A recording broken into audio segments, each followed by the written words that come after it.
So it says, Amazon Studios will declare Lord of the Rings of Power a victory regardless of actual viewership, which seems... My first thought when I saw this was like, Amazon is a publicly traded company, right? Mm-hmm. This is the same thing I've been thinking about. I don't know if I know HBO Max is not its own company, but it's part of Warner Brothers Discovery. These are companies that are responsible to shareholders, right? So is the question here they can't lie, but they can vaguely astroturf a project that they know already has astroturf fanfare. Yeah. Like that's not lying. It's just omitting the truth. Basically, this is too big to fail. Like they're like they spent $1 billion on the first season. They believe the IP is too big to fail. $1 billion on the first season comes out to $125 million an episode. I have seen nothing. I don't know if that's 100% accurate, but that right here it says Business Insider claims to have spoken to a number of anonymous insiders at Amazon Studios. Insiders. Anonymous insiders. Explaining what success for the series, which is estimated to have cost upwards to $1 billion for the first season, will look like. I don't know if that includes what they paid for the rights altogether, but I know that if it's $125 million an episode, nah. That's money. That has to be money laundering. That this is usually something I find preachy and condescending, but like think of the mouths that could be fed with that $1 billion. Not ruining Lord of the Rings for all of the fans who loved what it used to be. It would be one thing if it was actually going to end up being really good. Then the hell with those mouths, that would actually be one entirely different thing. Yes. But I think we knew from the start, from the promotional photos, that this was going to be a dumpster fire. I'm sorry. I don't totally understand. So no matter what happens, they're going to call it a victory? Yeah, because so they're just embracing like Chet things, yes, right? It doesn't matter what happens. Way to tie that back Andy Jassy watches Chet every morning. Andy Jassy is the CEO or the chief in charge of Amazon Studios. It says one anonymous insider described as a former senior Amazon Studios executive also told them that the reason why it's going to succeed is because the executives at Amazon needed to succeed. They needed to, so it will. If it doesn't succeed, there's going to be a big question for Amazon Chief Executive Officer Andy Jassy and the board. That's what I'm saying. Like, if I was like a shareholder, right? Now I always get messed up. Somebody in the chat can tell me the difference between shareholder and stakeholder. But this is a shareholder. It would be shareholders, right?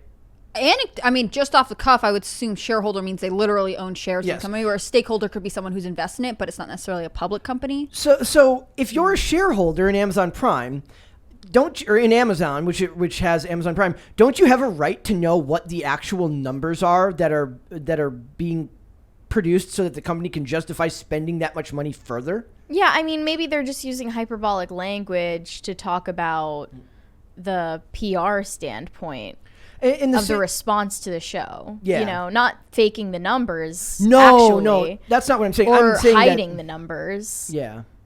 I'm not saying that I think they're going to fake them. I'm saying that they don't have any obligation to release them anyways, at least not to the public. They could tell us any number they want.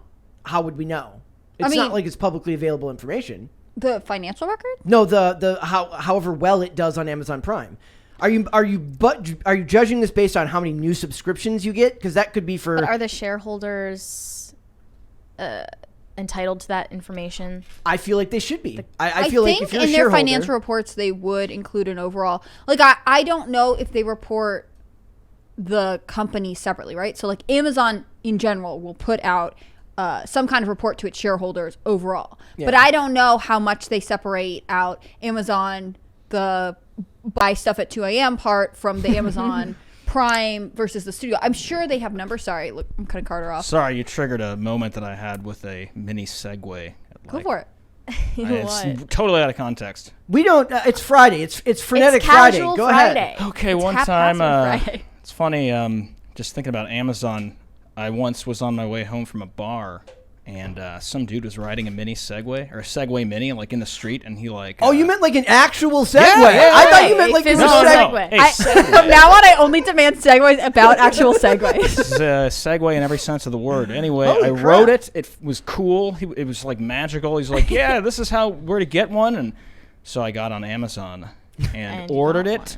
2-day shipping on a Saturday night. Got the protection plan, everything. I forced myself.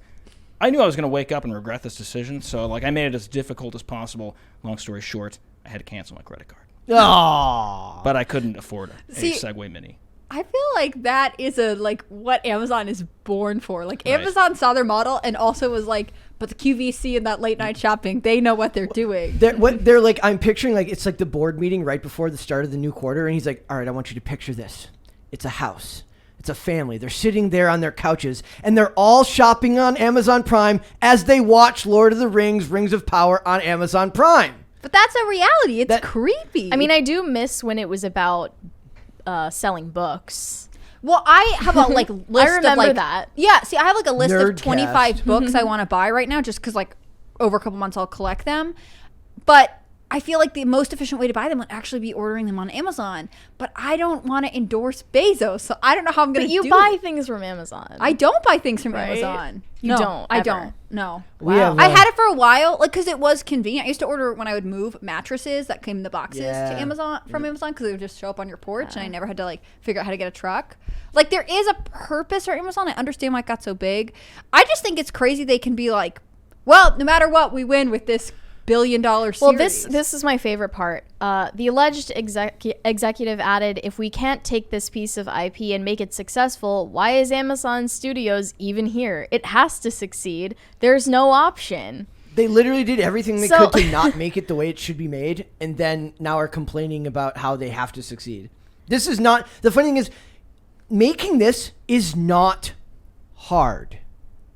Follow the books. I think it is because you have to live up to Okay, the movies. shouldn't be hard to at least make something with that amount of money that's serviceable. Do you think passable. they're just making it hard for themselves? I think quotas and modern day identity politics, as they've infested Hollywood, have made it extremely hard for them to do so. So what do you know about this series so far? Okay, so what I want to more than that, I wanted to compare it to Game of Thrones because that's the one I actually care about. I don't care is a hard word there. I'm more invested in watching the House of the Dragon than I am invested in the Rings of Power. There's a huge dedicated fan base for both. Yes. And I think that's something that they, in a sick way, kind of seek out so that they can topple it over. Yeah. I make no mistake. Like, I'm not a George R.R. Martin fan, huge George R.R. Martin fan. I'm not a huge Tolkien fan. I watch these IPs being strip mined for basically nothing by these major corporations. And if anything, what I feel is awful for the people that have poured their hearts and souls and time into reading these books, learning the lore, being passionate about the source material, because I'm watching it get destroyed for them. It would be like... I don't know what the example for me would be. There was actually there's a book series called by Jim Butcher called what was it called? I'm free off the top of my head. You go to Haphazard yeah, Friday for you. it's a Haphazard Friday. Doesn't even know what books he's That's, referencing. That's a horrible one for me to not be able to remember. I can't think of a franchise that you're like really dedicated to other than Fast and Furious. And even that's a meme. And that's like, yeah, that's you memeing. I think But like, that's just what you are trying you to torture me. seriously Yeah. invested in? the most of the stuff that I really loved is stuff that isn't going to get remade, if not, Yeah. at least not for another 5 to 10 years. And when it does, then I will be the one, eschewing everything that's going Yeah. on. and being Mary, very what about mad. you? Is there a franchise you're really invested in? Just Twilight. I think Oh that's my it. God. Yes, as I Y2K think as that's it. possible. Wait, Carter, what about you? What's a franchise you're invested in? Franchise. I liked I like Dexter, but I know we already talked about that last time. I don't really watch anything, to be honest. Yeah, I don't either. I mean, can't Dexter's think a of- fair example, given that the actual remake that they did this year wasn't that bad. Oh, I like Insidious. The Conjuring, all that stuff. I don't know what that is. Based off Ed and Lorraine Warren. They were Their stuff. horror films. Yeah. Oh, okay. Yeah. Am I alone in this? I No, just, I mean, I thought those The were good. Dresden Files. That was the name of the book series that I was trying to remember off the top of my head. It is a horrible Friday because I couldn't remember that for the life of me, and I've read Wait. the books like multiple Well, then times. it doesn't. That means you're Yeah. not invested. He's in not them as much as invested. he- so would you guys? I know you probably just said this, and I have not been. It's Teenage- already left okay, my brain. How about this? Teenage Mutant Ninja Turtles. But even then, watching the Michael Bay That's movies, one. I don't really care. Like, it's totally for a different generation, and that doesn't really bother me. And it doesn't totally ruin the spirit of the source material. It does, Okay. but not in the same way that they're doing it to this. I think with Tolkien and with George R.R. Martin, the universes they've created, they specifically want to redefine because even though they're fake, like they're mythological, they are vaguely calling back to different periods in history, and rewriting history is what they're all about. And, you know, I guess in that Hamilton way, casting historical figures as modern day, like. Is it Harry Turtledove who does those books that are like... I know nobody named Harry Turtledove. Do you know what I'm talking about? No, but that's funny. That cannot be a great not a pen name. Hold on, I'm going to Google it while we sit here. But I Harry think Turtledove. Harry Turtledove, if I'm not wrong, is... I don't know why I would associate that name with this concept, but there's an author who does these books where it's like... It's historical fiction, so it's like, you know, set in the Civil War, but it's like, what if time travelers brought back like heavy like machine guns to but that's whatever side, and it's like rethinking history through that context. Yeah, like, why I don't mean those it things as like anything creative. no, but for me, I mean, like, why don't those that's creative. movies- That's what you're speaking. What of I'm is talking about Insidious. is that I mean, I get even to the comments that they've been making about House of the Dragon recently, where they want to represent the misogyny that has been prevalent throughout history, when you're representing a time period in a world that never existed. That's what I'm saying. So what I think is more interesting is like recreating those kind of novels where they are literal conceptual fantasy, Yeah. like what if history was misaligned, and it's taking in some sci-fi or whatever. But I think they're trying to create a history that didn't exist and is also not interesting to think about. Like they are ruining two concepts in one fell swoop. And creating a problem. Yep. Yeah. And they, by the way, House of the Dragon got an early season 2 renewal. I knew that. I mean, there was no way that wasn't going to happen, but that did get an early renewal. And the reason why I brought it up earlier is because they basically said like how the show got the highest viewership of any new HBO series. And they use what I like to call weasel words, where you put a bunch of modifiers in there, and now it's suddenly this big. Well, it's making up new artificial milestones that don't actually matter. There's a segment they do on John Boy Media. It's like you can follow baseball through John Boy Media, and they do like play breakdowns and stuff like that. And they have a series called Stats That Exist But Don't Matter, and it's exactly that type of Like thing. what? What's a stat? I can't think of one off. This the is top the kind of statistics I'm into. Yes, I would be more interested in math. It was just like semi-useful, but also not useful statistics. Yeah. This isn't on the It's- books, but I ate like 170 sticks of celery in one day once. Well, there's This one. is useful. That's information. very useful. Could be It's a like stat. both useful and also not. I love it. Right. So there's- Also, why did you do that? Supposed to be useful. Why did I was you trying to prove that I could do negative calories and I could lose 5 pounds. Did it by work? only eating celery. Yeah, kind of. It was very tiring. Celery is a natural sleep aid, apparently. Oh, so you really needed your shock collar or shock whatever they it didn't is. even have those yet. Shock so I was kinda bracelets? screwed. What is it? Is the shock What are they? It's a bracelet? shock bracelet. So it's like, I'll show you afterwards. All right.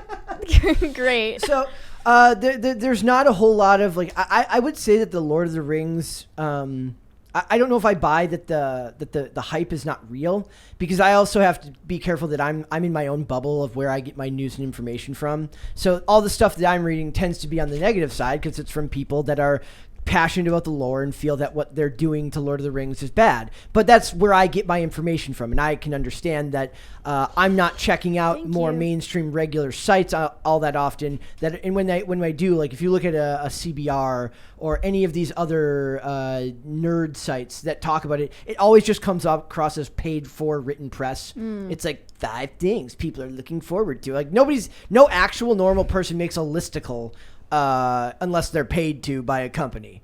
It's the same astroturfed fanfare around all of the new Star Wars content. And I generally don't think that franchises or like intellectual property should be messed with after the creator is dead. Yep.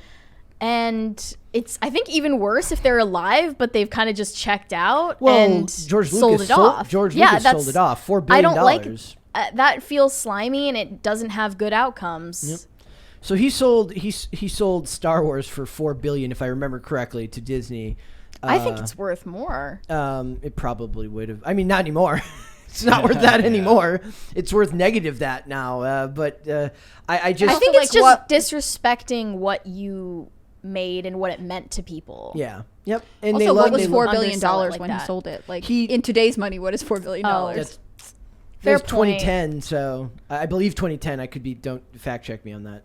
It's not massively off, So, but like 5 we billion? could look up on maybe inflation 5, calculator. 6. Yeah. I don't know. Yeah. So, all right. Like, are you guys? Then I'll ask honestly: is anybody here, given that it's not super, like, do you have any interest in watching The Rings of Power? No. People were asking us to review it, but the main reason we said no is because it's a series. Yeah. If it were a movie, definitely I would be down to We're going review to it. we're going to review Samaritan on Monday, which I'm very, very, very excited about. I started watching it before I started work today. You gave it a 10-minute trial. In the Period. at the very least, the intro with the it's like an animated intro that's really, really cool. Okay. And the reviews that I read from what I would consider more less main or less thank you. Less like not the sites that I normally look at, the places that make more like general content are saying that it's like a very heartfelt B, like superhero B movie, which so I'm kind of like the opposite of what is it, Black Adam? yeah, I would imagine it's more in the vein of like Unbreakable meets Shazam or something like that. We'll see. I'd be down to review this. I have no interest in watching it at all on my own. Yeah. Just gonna put that one on the table. Same with the dragons thing, but that's because I never got into Game of Thrones really. You didn't either. No, everyone was always. I tried. I gave it a shot. 2 episodes, they had like ice creatures walking through the woods. I'm like, no, it's not. I think it's like my general threshold of like I didn't have access to the streaming service, and when you don't have that medium to get it, like it's easy to actually forget about it despite the pop culture hype. I would be down to review this or the Dragon one in the format of like we set up cameras to watch us watch the thing and just cut together like the best reactions that we have, like our faces as they're like, for me it would be the whole time being like, wait, what is this? Who is he? Yeah. And it's just like a 15-minute video, and instead of like discussing it at length, it's just you guys get to react to us reacting to this thing. I feel like that would be fun, but I don't think it's like it's hard to review this long of a series. So my final question is like, do you think this is one of those things that they can astroturf themselves into success?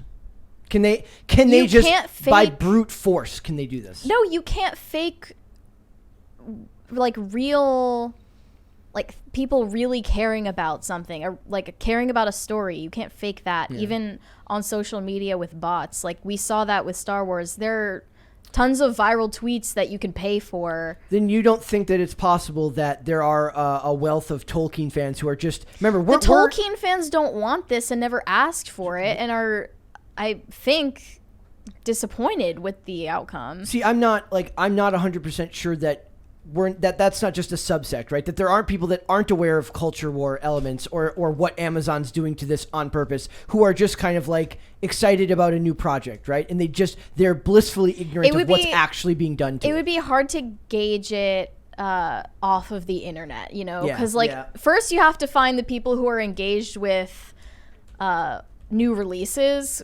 which is not the majority. Yeah. So you will it down to that group, and then the group that are just purely normies, that's, I mean, I don't know how they would feel about it, but generally I think you can't astroturf people caring about something. Like, Also, especially if it's an established franchise that people loved. People loved the books before the movies ever, and then Oh my god. Every time, right? like you would have no reason to believe that the movies would do it justice. yeah, And it's a surprise and a happy accident that they did, in my opinion. and if anything,